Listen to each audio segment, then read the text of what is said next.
Mountains, live from Tarvisio, discovering the Snowcat world. Stay tuned on FPG Live.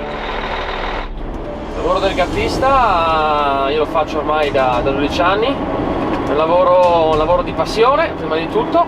Cominciamo alle 4:30 del pomeriggio, andiamo avanti fino a tarda notte in condizioni di buon tempo. Se nevica bisogna uscire la mattina, tante volte anche girare tutta la notte. Il punto forte è la fornitura di una pista perfetta. Piste ben battute significa clientela soddisfatta.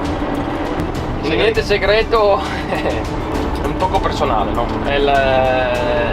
Ogni gattista ci mette del suo, per cui fa la differenza è il tocco personale, di idea, di stile che ha uno nel battere, nel preparare la pista.